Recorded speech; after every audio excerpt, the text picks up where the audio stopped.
যাবি না, রাস্তায় যাবি না। হ্যাঁ যাইনি।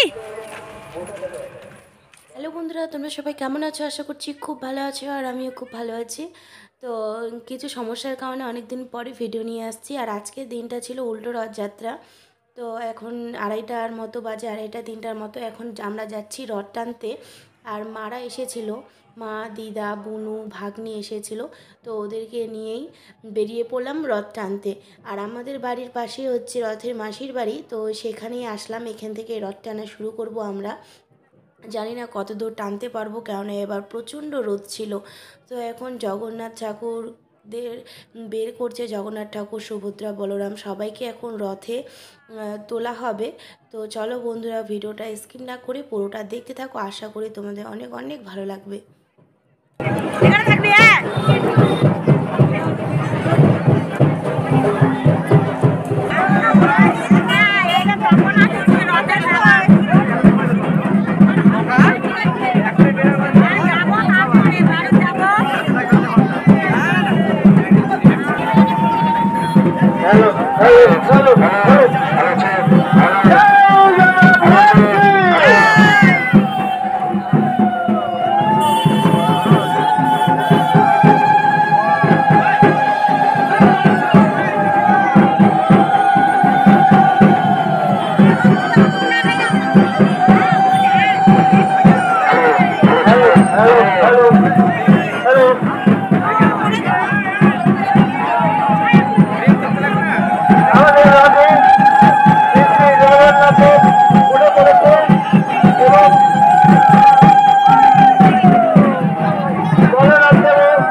পাঠাস তো আমাকে আছে তো আমার। হ্যাঁ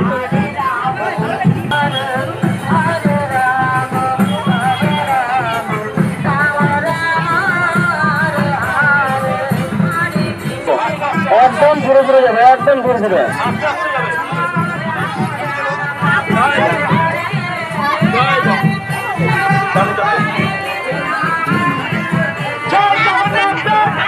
সুভদ্রা মাতা কি, সুভদ্রা মাতা কি, বলরাম দেব কি, বলরাম দেব কি।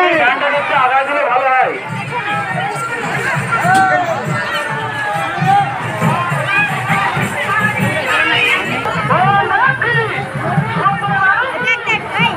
যখন আসতে বলবো পিছন দিকে যারা আছে রাস্তাকে টেনে দেবো। আমি ব্রেক করলে সুভদ্রা জয় জগন্নাথ কি, রাম দেব কি, রাম দেব কি, সুভদ্রা রানী কি, সুভদ্রা রানী কি। পাশে থাকতে লাগে।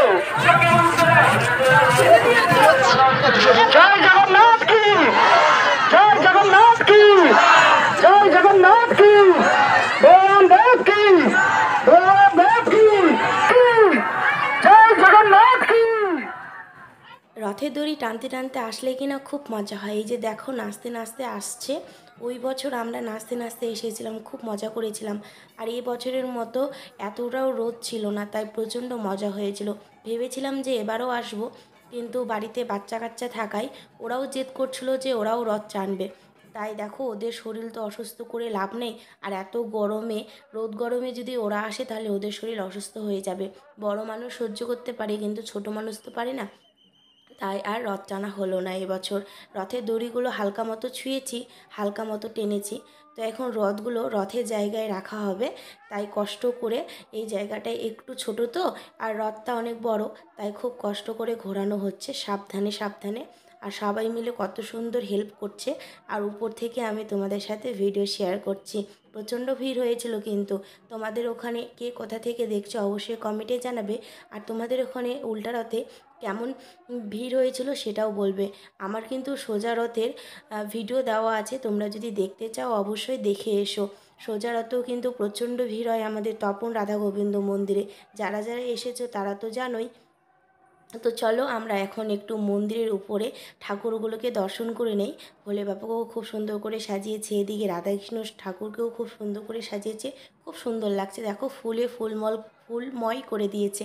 আর এদিকে কালী ঠাকুরটাকেও খুব সুন্দর লাগছে। তো এই যে জায়গা মতো এখন রথগুলো থাকবে, একটা প্রায় জায়গায় ঢুকে গেছে। আর এইদিকে মন্দিরে দেখো, আমি না মন্দিরটা ঘুরে যে তোমাদেরকে দেখাবো সেটাই আর হয়নি। তো এখন আমি সেলফিতে দেখো আমি নিজেও দেখছি আর তোমাদেরও দেখাচ্ছি। তো আর দেরি না করে আমরা যাচ্ছি এখন প্যান্ডেলে। এখানে খিচুড়ি দিচ্ছে, এবার কিন্তু খিচুড়ি পেতে হবে, খিচুড়ি কম পড়লে হবে না। সোজা রথে আমরা খিচুড়ি পাইনি, খুব কষ্ট হয়েছিল। এখানকার খিচুড়ি খুব টেস্টি হয়। বরমশাইকে বলেছিলাম যে চলো তাড়াতাড়ি মন্দিরে যাই, নাহলে খিচুড়ি শেষ হয়ে যাবে। তো এসে দেখি সত্যিই খিচুড়ি শেষ হয়ে গেছিলো। এটার দুঃখ আমার সারা জীবন থেকে যাবে। তাই এই দুঃখটা একটু কমানোর জন্য আমরা চলে এসেছি দুপুরে মুখ লাল করে মন্দিরে। খিচুড়ি তো আমাদেরকে খেতেই হবে, তো খিচুড়ি পেয়ে গেছি আর মন্দিরে বসে বসে খাচ্ছি। তো চলো বন্ধুরা, আজকের মতো ভিডিওটা এখানে শেষ করছি। ভালো লাগলে লাইক কমেন্ট শেয়ার, টাটা।